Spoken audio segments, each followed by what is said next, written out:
Welcome to ENN On Air, our digital news show giving you the stories of today. I'm Fiona McAllister. And I'm Holley. Thank you for joining us. Over half of the positions in SGA are still vacant following elections last week. Current Vice President of Communications, William Wood, says the organization is using social media to look for people to fill its open seats. Wood's position is vacant for the next academic year. His role oversees all external communications from SGA to the student body. Wood says students can apply for the position on Phoenix Connect. He says if anyone is interested, it does not hurt to reach out. I'd recommend that people reach out to the new student body president, Britt Mobley, or frankly any member of Student Government Association, and just being like, hi, I'm interested, so they can get connected with the folks that really get the process going there. Like I said, we'll also be promoting vacancies on social media. Of the 28 open seats, 16 are class or school senators. Mobley will select who fills them, and then the SGA Senate will confirm them. This month, Elon University is recognizing Asian, Asian American, and Pacific Islander Heritage Month. The actual month happens to be every May, but Elon is celebrating now so its students can participate for a full month.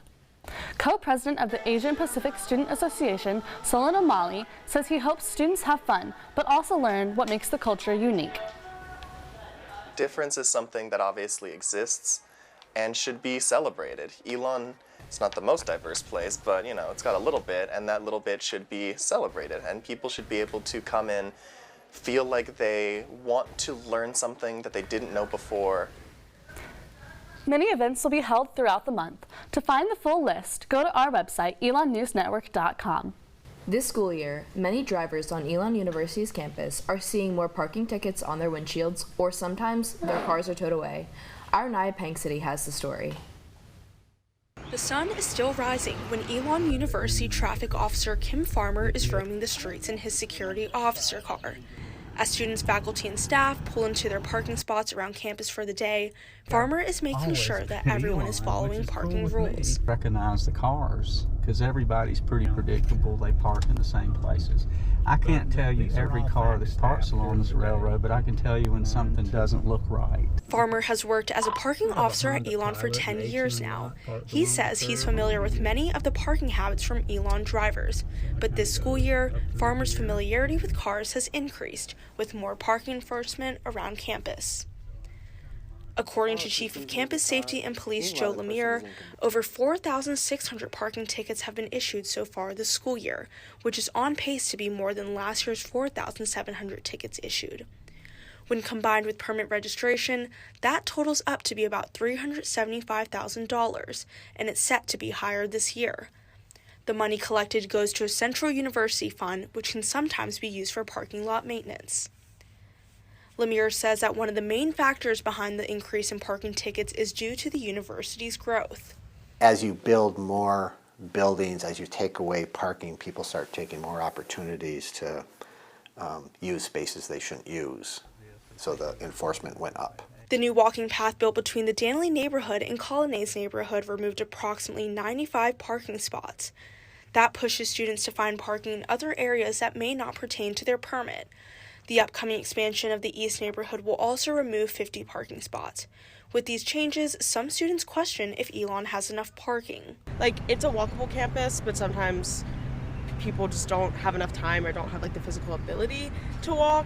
Elon University's parking handbook, there are enough parking spots on campus to accommodate all registered vehicles, but it does not guarantee that a parking space will be available to a designated location at any time. So there is enough parking, but they're in spaces that aren't convenient for what might be a student's life or even an employee's life. Lemire says the campus police department's goal isn't about going out and ticketing drivers, but rather to remind everyone that there are rules and regulations that come with parking. People get really upset about parking, but we want them to understand that the parking enforcement is to have people follow the rules. I'd be happy to make no money.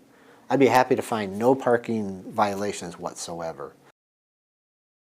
For concerns about parking enforcement on campus, the Elon University Police Department encourages them to reach out with comments by visiting them in McCoy Commons or calling them at 336-278-5555.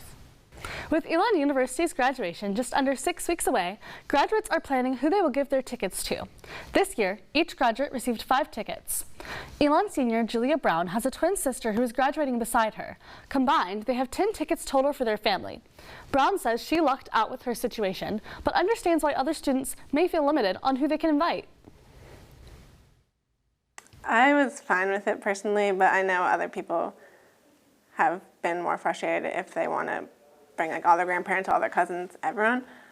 But I was not really upset about it. Right. Elon senior Megan Curling has a big family. She says she is struggling to decide who she will give her tickets to. As much as I understand it, it is really difficult to look at a list of people who want to be here to support you and tell some of them that they can't, just because we don't have the space to do that. And while students are picking those up, they can also get their picture taken in a cap and gown for the yearbook. The photographers are Allison and Nathan Rode, who met at Elon and have been married for 13 years. Nathan says coming back to campus each year to take photos of current seniors is a full circle moment for them. And to interact with the students, talk to them about their majors, especially if they're in the communications school, listen to what they're doing next, maybe even have a connection somehow, whether it's former professors or what they're going into that relates to what we're doing these days. So it's always interesting and fun to come back. The Rhodes live around the Elon area. They say they enjoy being close by so they can attend sporting events and see how the university grows and changes. Elon University's dance team will be returning to the National Dance Alliance National Championship this week. R. Ellis Chandler went to the dance team's final practice before it departs for nationals to learn about preparing to defend its winning title. As the Elon University dance team began its warm-up in Schar Center, a banner displaying its 2022 Nationals win hangs over the dancers. It serves as both a reminder of the history the team made last year and motivation toward the end of this season. This week, the team will compete at the national level in Daytona Beach, Florida in the first round of the National Dance Alliance Nationals competition. For Elon Jr. Phoebe Gamponia, preparing for another Nationals competition is about training mentally just as much as it is physically. Now that she knows what to expect, she says she's focusing on trusting herself and building self-confidence about her dancing.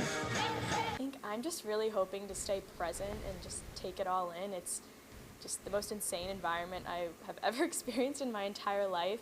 Elon Jr. Isabella Benziali says she was focused on being in the best shape possible for last year's competition, but she says she knows what she needs to do this year. I know that busting your butt while you're in the studio right now is so worth it, because then, you know, it all pays off when you get there and you just feel a little bit stronger each time. The memories from last year's competition are ones Benziali says are very distinct and positive. Elon freshman Olivia Farinola will compete with the team for the first time this year and says she's focused on staying present. I really want to be in the moment, remembering each and every hardship and tough point, and even like the laughs and the cries and all the hard work that goes into that moment. Farinola says she's excited to keep bonding with the team. Benziali echoed that excitement and says she's looking forward to doing it again this year.